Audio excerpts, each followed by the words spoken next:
Hi all, എല്ലാവർക്കും നമസ്കാരം. എന്തുണ്ട് വിശേഷമൊക്കെ? ഇന്ന് ഞാൻ കുക്ക് ചെയ്യുന്നതൊരു ചിക്കൻ ബിരിയാണി എളുപ്പം എങ്ങനെ ഉണ്ടാക്കാമെന്നാണ് കാണിക്കുന്നത്.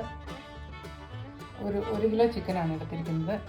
അപ്പോൾ ആദ്യത്തെ സ്റ്റെപ്പ് ചിക്കൻ മാരിനേറ്റ് ചെയ്യുക എന്നുള്ളതാണ്. ഞാൻ അതിനുള്ള സാധനങ്ങളാണ് ഇപ്പോൾ കാണിക്കുന്നത്. ബാക്കിയുള്ള സാധനങ്ങൾ പിന്നെ കാണിക്കാം. അപ്പോൾ ചിക്കൻ മാരിനേറ്റ് ചെയ്യാൻ വേണ്ടി 1 കിലോ ചിക്കൻ എടുത്തിട്ടുണ്ട്. അത് മീഡിയം പീസായിട്ട് മുറിച്ചതാണ്. പിന്നെ അതിന് വേണ്ട സാധനങ്ങൾ, നമുക്ക് കുറച്ച് മല്ലിയില വേണം.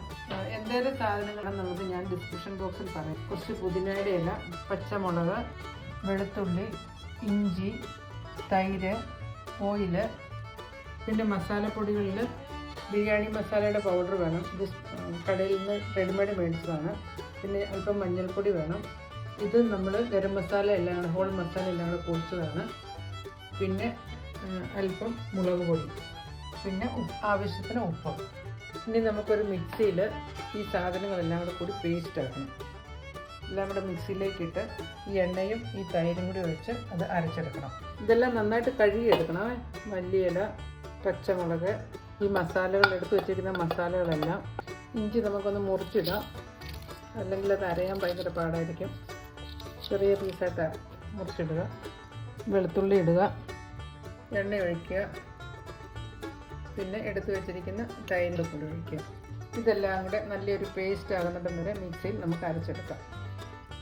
ഇങ്ങനെ മസാല നമുക്ക് അരച്ചെടുത്തുണ്ടോ, ഇതുപോലെ ഫൈൻ പേസ്റ്റായിട്ട് അരച്ചെടുക്കണം. 1 ടേബിൾ സ്പൂൺ ഉപ്പാണ് എടുത്തിരിക്കുന്നത്. അത് ചിക്കനിലേക്ക് ഇടുക. ഈ മസാലയും അതിലേക്കിടുക. നന്നായിട്ട് മിക്സ് ചെയ്ത് മാരിനേറ്റ് ചെയ്യാനായിട്ട് ഒരു 2 മണിക്കൂർ നേരം ഫ്രിഡ്ജിൽ വെക്കണം. കൂടുതൽ സമയം വെക്കാൻ പറ്റുമെങ്കിൽ അതാണ് നല്ലത്.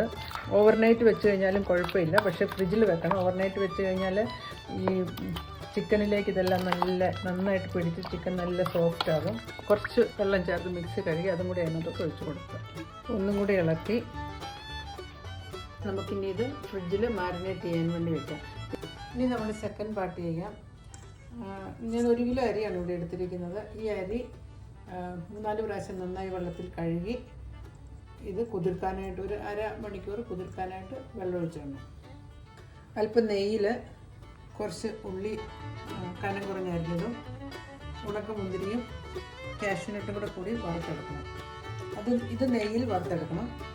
പിന്നെ ആ പാത്രത്തിലേക്ക് തന്നെ കുറച്ച് ഓയിലൊഴിച്ച് ചിക്കനുള്ള ഉള്ളിയും കൂടി വറുത്തെടുക്കണം. ചിക്കന് വേണ്ടി ഞാനിവിടെ ഒരു 3 ഉള്ളിയാണ് എടുത്തിരിക്കുന്നത്. നെയ്യിൽ വറുക്കാനായിട്ട് 1 ഉള്ളി, അങ്ങനെ 4 ഉള്ളിയാണ് ടോട്ടൽ. 4 സവാളയാണ് നമ്മൾ എടുത്തിരിക്കുന്നത്. ഒരു പാത്രം അടുപ്പിൽ വെച്ച് അതിലേക്ക് നമുക്ക് 2 ടേബിൾ സ്പൂൺ നെയ്യ് ഒഴിച്ചു കൊടുക്കാം. ഇപ്പോൾ ഞാൻ ഈ വലിയ പാത്രം ഇതിനകത്ത് വെച്ചത്, ഇത് വേണമെങ്കിൽ ഒരു ചെറിയ പാത്രത്തിലും ചെയ്യാനുള്ളതേ ഉള്ളൂ. വലിയ പാത്രം വെച്ചത് ഈ പാത്രത്തിൽ തന്നെ ഉള്ളിയും പിന്നെ അരിയും വേവിച്ചെടുക്കാം. അപ്പം പല പാത്രങ്ങൾ ഉപയോഗിക്കേണ്ട ആവശ്യം വരികയില്ല. ഇതിനകത്ത് തന്നെ ഞാൻ ബിരിയാണി ഉണ്ടാക്കിയെടുക്കാം. നെയ്യ് ചൂടാക്കി എടുത്ത് വെച്ചിരിക്കുന്ന കാഷ്യൂനട്ട് ചേർക്കുക. കാഷ്യൂനട്ട് ബ്രൗൺ കളർ ആകുമ്പോൾ ഉണക്കമുന്തിരിയും അതിലേക്ക് തന്നെ ഇട്ട് കൊടുക്കുക. രണ്ടും ബ്രൗൺ കളർ ആകുമ്പോൾ നമുക്കിത് എടുത്ത് പാത്രത്തിലേക്ക് മാറ്റാം. ആ പാത്രത്തിലേക്ക് തന്നെ നമ്മൾ നെയ്യിൽ വറുക്കാൻ വെച്ചിരിക്കുന്ന സവാള ചേർത്ത് കൊടുക്കാം. സവാള നല്ല ബ്രൗൺ കളർ ആകുന്നിടം വരെ ഇത് വറുത്തെടുക്കണം. ഇതൊരുവിധം ബ്രൗൺ കളർ ആകുമ്പോൾ ഒരു ചെറിയ സ്പൂൺ പഞ്ചസാര ചേർത്ത് കൊടുക്കുകയാണെങ്കിൽ ഇത് വേഗം കാരമലൈസും കിട്ടും, നല്ല സ്റ്റിഫായിട്ട് ഇരിക്കും. സവാള മൂത്തിട്ടുണ്ട്. നമുക്കിനി ഇത് ഒരു പാത്രത്തിലേക്ക് മാറ്റാം. ഇത് നിരത്തി സ്പ്രെഡ് ചെയ്ത് വെക്കണം. ഇനി ഈ പാത്രത്തിലേക്ക് തന്നെ ഓയിൽ ഒഴിച്ചു കൊടുക്കാം. ഇതിപ്പോൾ ഒരു 3 ടേബിൾ സ്പൂൺ ഉണ്ട്. ഇനി സവാള അങ്ങ് ഇട്ട് കൊടുക്കാം. ഫ്രൈ ചെയ്തെടുക്കാം. നല്ല ബ്രൗൺ കളർ ആകുന്നിടം വരെ ഫ്രൈ ചെയ്യണം.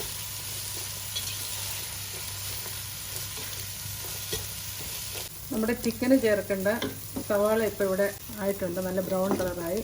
ഇനി നമുക്ക് തീ ഓഫ് ചെയ്തിട്ട് ഇത് വേറൊരു പാത്രത്തിലേക്ക് മാറ്റാം. അത് കഴിഞ്ഞ് ഈ പാത്രത്തിൽ തന്നെ നമുക്ക് അരിയും വേവിച്ചെടുക്കാം. സവാള ഫ്രൈ ചെയ്ത പാത്രത്തിൽ തന്നെ നമ്മൾ വെള്ളം എടുത്ത് വെച്ചിട്ടുണ്ട്. നമുക്കിനി ഈ വെള്ളം തിളച്ച് കഴിയുമ്പോൾ ഇതിനകത്തേക്ക് വേണം അരി നമ്മൾ കുതിർത്ത് വെച്ചിരിക്കുന്ന അരി വേവിക്കാനായിട്ട്. അപ്പോൾ ഈ വെള്ളം തിളയ്ക്കാനായിട്ട് നമുക്ക് പാത്രം അടച്ച് ഇവിടെ വയ്ക്കാം. അരി വേകാൻ വെച്ചിരിക്കുന്ന വെള്ളം തിളയ്ക്കാറാകുമ്പോൾ നമുക്കതിലേക്ക് മസാലകൾ ചേർത്ത് കൊടുക്കാം. ഇതിനകത്ത് 2 കറിവേപ്പില ഇലയും 2 കഷ്ണം കറുവപ്പട്ടയും അല്പം ചെറിയ ജീരകവും അല്പം വലിയ ജീരകവും പിന്നെ 3-4 ഏലക്കായും 3-4 ഗ്രാമ്പും പിന്നെ 2-3 കുരുമുളകും. ഇതെല്ലാം കൂടി വെള്ളത്തിലേക്ക് നമ്മൾ ഇട്ട് കൊടുക്കണം. ആ കൂടെ തന്നെ ഉപ്പും ഇട്ട് കൊടുക്കുക. ഉപ്പ് അല്പം കൂടുതലിടണം. അരിക്ക് വേണ്ടിയും കൂടെ ഉള്ള ചോറ് വേകുമ്പം ആ ചോറിനും കൂടെ ഉള്ള ആ കണക്കിന് വേണം ഉപ്പിട്ട് കൊടുക്കാനായിട്ട്. ഉപ്പിൻ്റെ അളവിന് സംശയം ഉണ്ടെങ്കിൽ ഇപ്പം വെള്ളം ഒന്ന് തൊട്ട് നാക്കെ വെച്ച് കഴിയുമ്പോൾ അറിയാൻ പറ്റും ഉപ്പുണ്ടോ ഇല്ലയോന്ന്. ഇപ്പം വെള്ളം നന്നായി വെട്ടി തിളച്ചിട്ടുണ്ട്. നമുക്കിനി ഇതിലേക്ക് കഴുകി നമ്മൾ വെള്ളത്തിലിട്ട് വെച്ചിരുന്ന അരി ഊറ്റി ഇട്ട് കൊടുക്കാം. വെള്ളം ഊറ്റിക്കളയണം, എന്നിട്ട് ഇടണം. ഇനി ഇതൊന്ന് ഇളക്കി, ഒത്തിരി ഇളക്കണ്ട, ജസ്റ്റ് ഒന്ന് ഒടിച്ചാൽ മതി. അരി ഇട്ട് കഴിഞ്ഞ് കഴിഞ്ഞാൽ ഫ്ലെയിം ഫുള്ളിൽ വെക്കണം. ഫുള്ളിൽ വെച്ചിട്ട് 10 മിനിറ്റ് കഴിയുമ്പോൾ ഓഫ് ചെയ്യുക. മൂടി വയ്ക്കാം, പക്ഷേ ഇടയ്ക്ക് തുറന്ന് നോക്കിക്കണം, അല്ലെങ്കിൽ ഇത് തിളയ്ക്കുമ്പോഴേ വെളിയിലേക്ക് വെള്ളം എല്ലാം കൂടെ വരും. ഇപ്പോൾ അരി ഇട്ടിട്ട് ഒരു 7 മിനിറ്റായി. നമുക്കിനി അത് 1 കിലോ അരിക്ക് 1 നാരങ്ങയുടെ നീരെടുത്ത് അതിങ്ങോട്ട് ഒഴിച്ചു കൊടുക്കാം. ഇനി ഒന്ന് പതുക്കെ ഇളക്കി, ഇപ്പോഴും തീ ഫുൾ ഫ്ലെയിമിലാണ്. ഇനി ഇത് അടച്ചു വെക്കേണ്ട ആവശ്യമില്ല, തുറന്ന് തന്നെ ഇരിക്കട്ടെ. 2 മിനിറ്റൂടെ കഴിയുമ്പോൾ നമുക്ക് ചോറ് ഊറ്റിയെടുക്കണം. ഇപ്പോൾ എക്സാക്ട്ലി 10 മിനിറ്റായി. ഞാൻ തീ ഓഫ് ചെയ്യുകയാണ്. ഇനി നമുക്കിത് ചോറ് കോരിയെടുക്കണം. ഒരു അരിപ്പയിലേക്ക് ചോറ് കോരിയിടാം. നമ്മുടെ ഇനി അടുത്ത സ്റ്റെപ്പ് എല്ലാ സാധനങ്ങളും കൂടി വേവിച്ചെടുക്കണം. ചിക്കൻ നമ്മുടെ മാരിനേറ്റ് ചെയ്ത് 3 മണിക്കൂർ ആയിട്ടിപ്പോൾ ഇരിക്കുന്നതാണ്. ഫ്രിഡ്ജിൽ വെച്ചിരിക്കുന്നത്. ഇപ്പം ഞാൻ ഫ്രിഡ്ജിൽ നിന്ന് എടുത്തതാണ്. ചോറായിട്ടുണ്ട്. പിന്നെ കുറച്ച് പുതിനയുടെ ഇലയും മല്ലിയിലയും അരിഞ്ഞത് വേണം. ഒരു തക്കാളി മുറിച്ചത് വേണം. ഇതിന് തക്കാളി ഇട്ടില്ലെങ്കിലും കുഴപ്പമില്ല, പക്ഷേ ഞാനൊരു കളറിന് വേണ്ടിയൊക്കെ ഒരു തക്കാളി ഇടുന്നതാണ്. തൈര് ചേർത്താണ് നമ്മൾ ഉണ്ടാക്കുന്നത്. തൈരും നാരങ്ങയും ചേർത്താണ്, അതുകൊണ്ട് പുളി ആവശ്യത്തിനുണ്ട്. പിന്നെ അല്പം ഗരം മസാല പൊടിച്ചത്, ഹോൾ മസാലകളെല്ലാം കൂടി പൊടിച്ചതാണ്.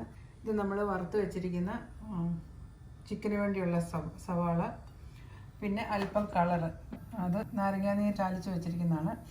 പിന്നെ അല്പം കുങ്കുമപ്പൂവ് ചൂട് പാലിലിട്ട് വെച്ചിരിക്കുന്നതാണ്. അല്പം നെയ്യും വെച്ചിട്ടുണ്ട്. ഇത്രയും സാധനമാണ് നമുക്ക് ഈ ബിരിയാണിയുടെ പാത്രം സെറ്റ് ചെയ്യാൻ വേണ്ടി വേണ്ടത്. ഇനി ഞാനിത് എങ്ങനെയാണ് സെറ്റ് ചെയ്തെന്ന് കാണിക്കാം.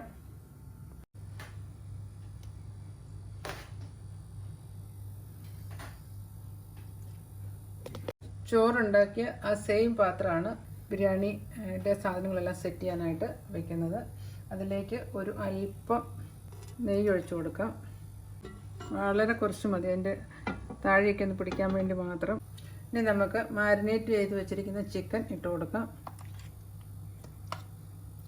ഇതുപോലെ സ്പ്രെഡ് ആക്കണം പാത്രത്തിൻ്റെ അടിവശത്തേക്ക്. ടൊമാറ്റോ എടുത്ത് വെച്ചിരിക്കുന്നത് ചേർക്കാം. അതിന് മുകളിലേക്ക് ഉള്ളി, സവാള വറുത്ത് വെച്ചിരിക്കുന്നത്, ചിക്കന് വേണ്ടി വറുത്ത സവാള അതിനകത്തേക്ക് ഇടുക. അതിൻ്റെ മുകളിലേക്ക് അല്പം മല്ലിയില ഇട്ട് കൊടുക്കാം. പിന്നെ നമുക്ക് എടുത്ത് വെച്ചിരിക്കുന്ന ചോറ്, വേവിച്ച് വെച്ചിരിക്കുന്ന ചോറ് ഇടുക. പകുതി ചോറ് ഇതിലേക്ക് ഇടാം, പകുതി. ഇനി ഇതിലേക്ക് അല്പം മല്ലിയിലയും പുതിനയുടെ ഇലയും അല്പം ഗരം മസാല പൊടിച്ചതും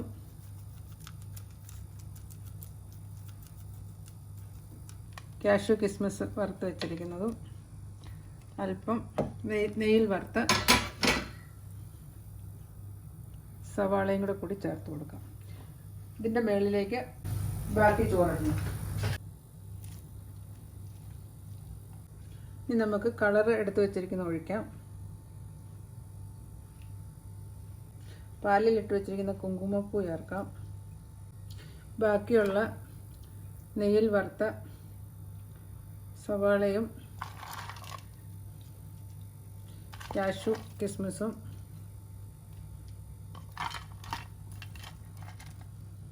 മല്ലിയിലയും ഇട്ട് പാത്രം മൂടി ഗ്യാസ് ഓൺ ചെയ്ത് അതിലേക്കൊരു പഴയ പാൻ എടുത്ത് വയ്ക്കുക.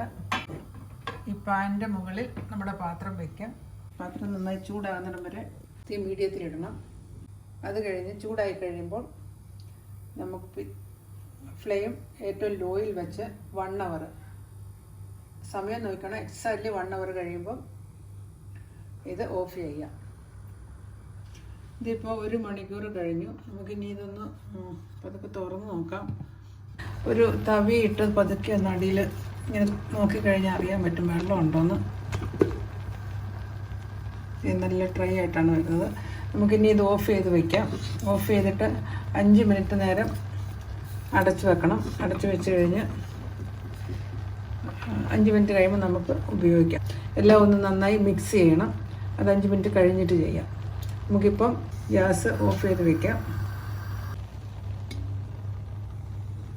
അങ്ങനെ ഇവിടെ നമ്മുടെ വളരെ രുചികരമായ ബിരിയാണി തയ്യാറായിട്ടുണ്ട്. അപ്പം നിങ്ങളെല്ലാവരും കണ്ടല്ലോ, 3-4 സ്റ്റെപ്പായിട്ടാണ് ചെയ്തത്. ആദ്യമേ ചിക്കൻ മാരിനേറ്റ് ചെയ്ത് വെച്ചു. പിന്നെ അരി വെള്ളത്തിലിട്ട് കുതുക്കാൻ വെച്ചു 1/2 മണിക്കൂർ. പിന്നെ ഉള്ളി എല്ലാം വറുത്തെടുത്തു. പിന്നെ എല്ലാം സെറ്റ് ചെയ്തു. അങ്ങനെ 4 സ്റ്റെപ്പായിട്ടാണ് നമ്മളിത് ചെയ്തത്. വളരെ ഈസിയാണ് ഉണ്ടാക്കാൻ. പിന്നെ വളരെ രുചികരവുമാണ്. അപ്പം നിങ്ങളെല്ലാവരും ഇത് ഉണ്ടാക്കി നോക്കണം.